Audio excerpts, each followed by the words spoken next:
तो MP board के class 9 के सभी विद्यार्थी, जो आपका पेपर आज, जी हाँ, आज जो है 17 फरवरी के दिन आपका जो पेपर है ना, वो पूरे का पूरा क्वेश्चन पेपर इस तरीके का रहने वाला है। चलिए शुरू करते हैं। निम्नलिखित में से कौन सा ऊर्ध्वपाताज पदार्थ नहीं है? देखिए, ऊर्ध्वपाताज पदार्थ का मतलब क्या हो गया? आयोडीन, कपूर, अमोनियम क्लोराइड, नमक।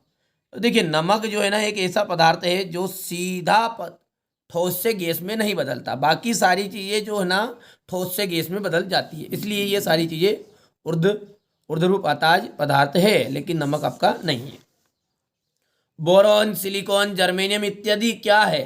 देखिए, बोरॉन, सिलिकॉन, जर्मेनियम क्या है? आपकी उपधातुएं हैं। उपधातु जो होती है ना वो धातु प्लस अधातु, धातु प्लस अधातु जिनमें दोनों का गुण पाया जाता है उन्हें कहते हैं अपन उपधातु। एटॉम शब्द का प्रयोग किसने किया? तो एटॉम शब्द का प्रयोग किया था जॉन डाल्टन ने। कोशिका में केंद्रक की खोज किसने की? कोशिका में केंद्रक की खोज की थी रॉबर्ट ब्राउन ने। किसने की थी? रॉबर्ट ब्राउन ने। पौधों में जल एवं खनिज का संवहन होता है। पौधों में जल एवं खनिज का जो संवहन होता है वो किसके द्वारा होता है? देखो, जा से जल और जा से ही जाइलम। तो जाइलम के द्वारा आपका होता है जल और खनिज का संवहन, और फ्लोएम के द्वारा होता है फल का यानी भोजन। ठीक है।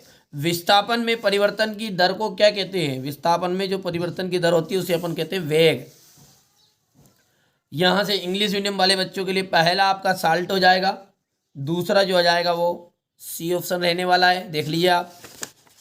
तीसरा आपका रहेगा यहां पर जॉन डाल्टन, चौथा रॉबर्ट ब्राउन, पांचवा जो हो जाएगा बाई, और छठा जो हो जाएगा यहाँ पर बी ऑप्शन। अब देखते हैं आपके रिक्त स्थानों को। तो तापमान बढ़ाने पर कणों की जो गतिज ऊर्जा है वो बढ़ जाती है, बढ़ जाती है, ये बढ़ती है। विलयन एक क्या है? देखिए, विलयन उसे कहते हैं जिसमें दो या दो से अधिक पदार्थों का निश्चित मिश्रण के साथ बनाया जाता है। तो निश्चित मिश्रण बनाया जाता है तो उसे कहते हैं समांगी मिश्रण। समांगीय मिश्रण। न्यूट्रॉन की जो खोज है, न्यूट्रॉन की खोज की थी चैडविक ने।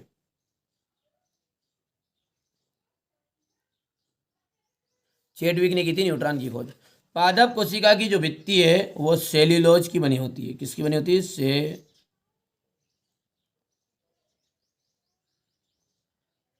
सेल्यूलोज की बनी होती है। स्थायी ऊतक की कोशिकाएं, स्थायी ऊतक की कोशिकाएं विभाजित नहीं होती है, विभाजित नहीं होती है।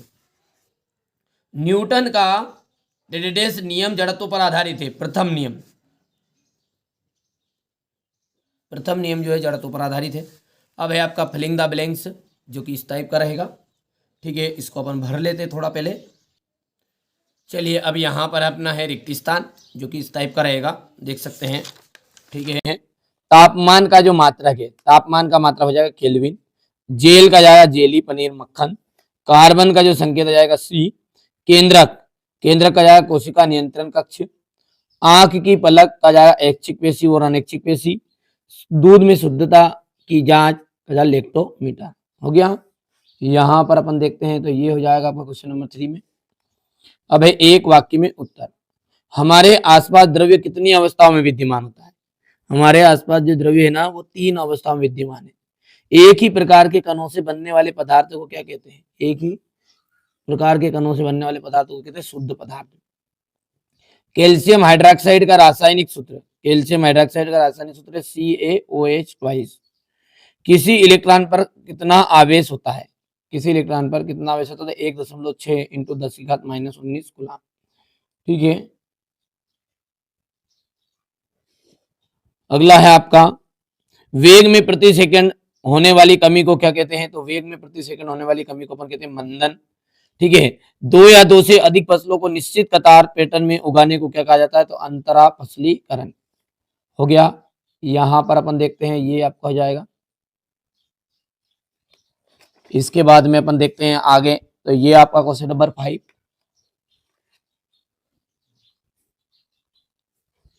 पहला असत्य, दूसरा सत्य, तीसरा असत्य, चौथा असत्य रहेगा, पांचवा और छठा, पांचवा सत्य और छठा आपका असत्य रहेगा। देख लीजिए मैंने निशान लगा दिया ताकि आपको दिक्कत ना आए। यहाँ पर आप देख सकते हैं क्वेश्चन नंबर 5 का ट्रू फॉल्स है, थोड़ा सा छोटा करके मैं आपको स्क्रीनशॉट दे देता हूँ प्रॉपर।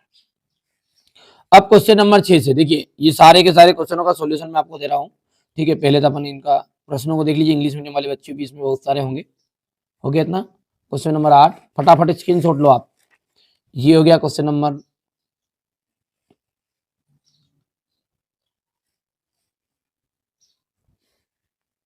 ये 12 और ये 13, 13 के बाद में ये 14, 15, 16, 17, 18, 19 हो गया, 19 के बाद में 20, 21,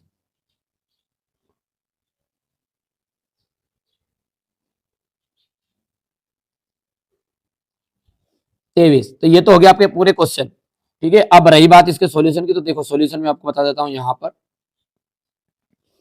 आप निश्चिंत रहो, ये आपके ही जिले में आने वाला है, चाहे आपके पास ए सेट आ रहा है, बी आ रहा है, सी आ रहा है, डी ई एफ कोई से आ रहा है, चिंता मत करो। ये हो गया क्वेश्चन नंबर 5।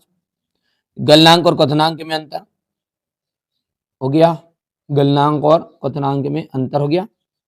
इसके बाद में आपको जाए कोलाइट के 2 गुणधर्म लिखने हैं, मिश्रण और यौगिक में अंतर,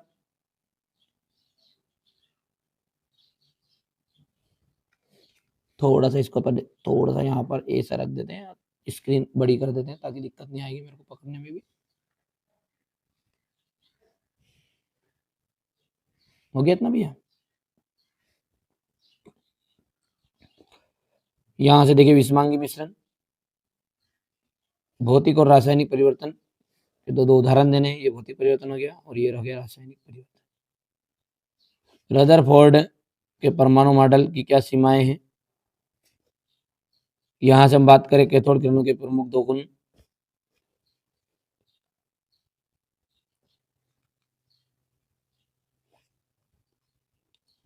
तीन कक्षा वाले बोर के परमाणु मॉडल का चित्र बताना है।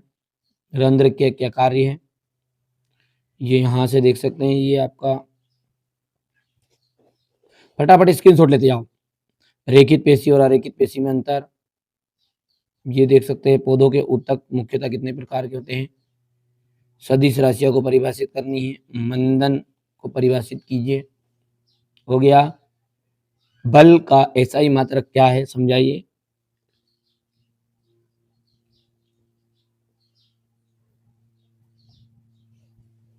घर्षण के क्या लाभ होते हैं,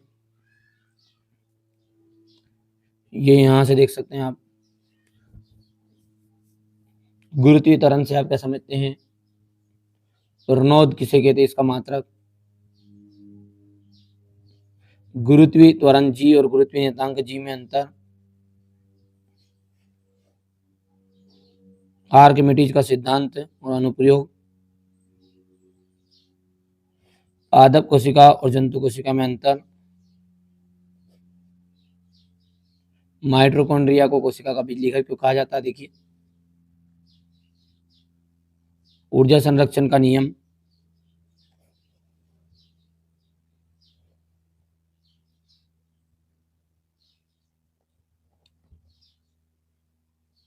हो गया। फसल पैटर्न। आयनिक तथा आणविक यौगिक में क्या होते हैं, उदाहरण दीजिए।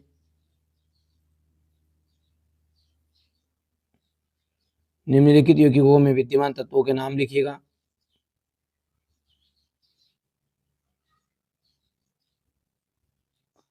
चाल और वेग में अंतर,